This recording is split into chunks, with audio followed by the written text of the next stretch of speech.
2017, Corina, primeira mulher preta inscrita na OAB de Monte Carmelo. E eu fiquei procurando, eu confesso pra você, Gamarra, que eu ficava assim, gente, não, eu vou achar mais um. E achei assim, até algumas pardas, né, algumas colegas aí pardas, mas assim, negra, negra, negra, não tinha quando eu passei. E aí eu falei assim, agora é a hora de eu virar a chave e fazer outras mulheres acreditarem que elas são capazes, que elas são lindas e que elas podem chegar onde que elas quiserem. E aí eu encontrei a Comissão de Igualdade Racial da OAB. Antes de ser presidente aqui em Monte Carmelo, eu fui membro da comissão no estado de Minas. Então tive também anjos que foram lá e me ajudaram. E nessa comissão aí tudo mudou, porque eu conheci pessoas que eram iguais a Corina. Porque até então, essa convivência de colégio particular e tudo mais foi me afastando. Tanto que hoje, quando eu vou fazer alguma palestra, principalmente com jovens, as meninas perguntam assim, nossa, mas como que você conseguiu estar do jeito que você está hoje? Eu falo para elas, comecem a conviver com os seus. Comecem a conhecer a cultura dos seus. A partir do momento que a gente fica fugindo da nossa realidade, a gente distancia cada vez mais de ser preto.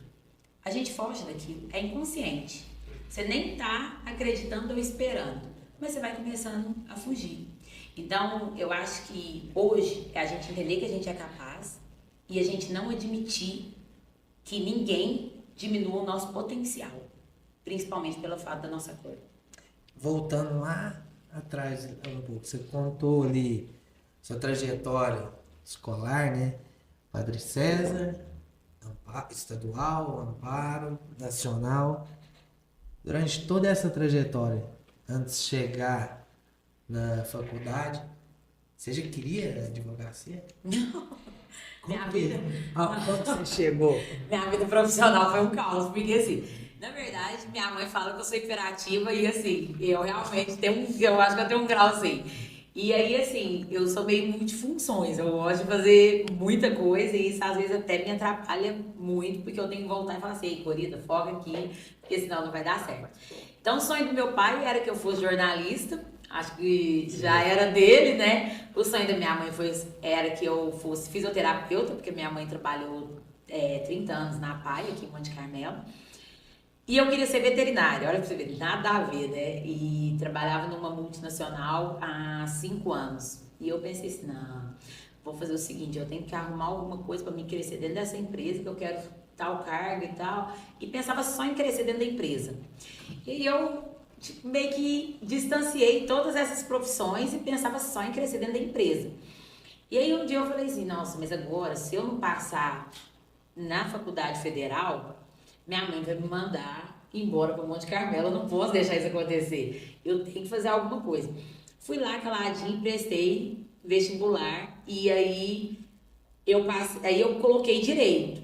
E eu coloquei direito porque eu pensava assim, se eu colocar veterinário em particular, na época era muito caro o curso, eu falei assim, minha mãe não vai conseguir me ajudar. Vou colocar direito porque ela me ajuda com tanto, eu com tanto, já estava trabalhando, né? Trabalhava meio período, estudava o restante. Aí o que aconteceu? Corina passa em primeiro lugar. Então fui bolsista da faculdade. Aí eu falei, agora não tem jeito, agora vai ser direito. E realmente eu me apaixonei. Apaixonei pelo direito. Acho que, na verdade, é um curso que todo mundo deveria fazer. Até por questões da gente ligar, né, o nosso plugzinho ali e falar assim, ei, isso aqui eu posso, isso aqui não, isso aqui vai me causar prejuízo, isso não. Porque às vezes o não conhecimento ele nos faz ter muita perca, né? Então, às vezes, a gente perde tempo, prazo, dinheiro, simplesmente por não conhecer. As leis em si. E aonde que foi? A sua faculdade, onde você cursou? Na verdade, toda a minha faculdade foi na Unipac. Uberlândia. Eu fui na Unipac, em Uberlândia. Engravidei no 5º período de faculdade, ainda teve, né? Esse momento vivi. Engravidei no 5º período, todo mundo pensa assim, não, agora ela vai desistir, vai parar. Mas assim, a pilha já era Duracell, não teve jeito. Não ia parar. Então, assim, bora continuar, com filho ou sem filho, nós vamos fazer história e vamos chegar no objetivo. Então, a Vivi foi só alegria, foi o que veio, na verdade, para Corina amadurecer. Eu falo que ela é meu anjo da guarda, porque eu acho que se não fosse a Vitória, talvez hoje, certamente, eu não estaria aqui conversando com você, porque, assim, muitas pessoas falam assim, a dificuldade de ter filho. Não, fácil não é para ninguém, não é fácil. Só que, assim, traz uma maturidade e faz você pensar muito, né, antes de ir lá e agir por impulso. Então, depois que você tem um filho, você pensa muito antes. E ela é meu anjo da guarda e veio realmente para fazer com que eu mudasse tudo isso. Tanto que eu aprendi a ser preta com a Vivi, eu formei tendo a Vivi, eu trabalho tendo a Vivi, sou mãe. Eu não gosto desse termo mãe solo, porque eu acho que ele é desnecessário, porque não acredito nisso de mãe solo. Mas assim, eu administro minha casa sozinha, tendo a Vivi e cuidando dela sozinha. E mesmo sendo pesado, é possível. E durante a gestação, como que foi conciliar e também até ali nos primeiros meses até anos, né? Com a faculdade? Ó, como você já me treina, você já sabe que assim, a pessoa tem uma genética para obesidade gigante, né? Então, assim, eu engravidei, eu pesava 120 quilos quando eu engravidei. Na gravidez, cheguei a pesar 146. Então, terceiro mês, descobri que eu estava grávida. Descobri que eu tinha um cisto muito grande e que o cisto ia empurrar ela para fora do útero. O médico virou para mim e falou assim, Corina, vamos abortar. Falei, você tá doido? Depois que tá aqui, que eu já contei pra minha mãe que é o mais difícil, agora o resto é nada. E aí, tive uma hemorragia no quarto mês. Morava eu, meu primo e meu irmão, em Uberlândia, sem dinheiro para ir pro médico. Meu irmão falou assim, você vai ter que deitar. Nós vamos enrolar o máximo de toalha que a gente conseguir para tentar estancar o sangue. Meu irmão já fazia educação física, né? E nós vamos tentar estancar o sangue. E no dia seguinte, quando amanhecer, você pega a sua carteirinha de passe e vai pro médico. Eu com hemorragia, vendo sangue na casa inteira, com as toalhas no meio da perna, acordei no dia, peguei o coletivo, fui pro médico, chegou lá, o médico falou, já falei que não sei o que, já foi ambulância, já fui. O que tinha acontecido? A Vitória empurrou o cisto para fora. Então, a Vitória continuou. Isso no quarto mês. Quinto mês, descolamento de placenta. Vamos encarar isso também. Sétimo mês, Corina teve pré-eclâmpsia. Eu falei, pô, o que eu vou fazer agora, né? Aí vim para Monte Carmelo, era a época da gripe suína, vim para Monte Carmelo e comecei a inchar muito. Então, tava já, na verdade, dando bolha no corpo todo, de reter líquido, né? E aí o médico virou e falou, não, pode mandar ela pro Uberlândia correndo. Cheguei lá, meu médico falou, não, tô te internando agora. Eu falei, não, agora não, espera dar uma volta primeiro, pensar na minha vida. Ele falou, é agora.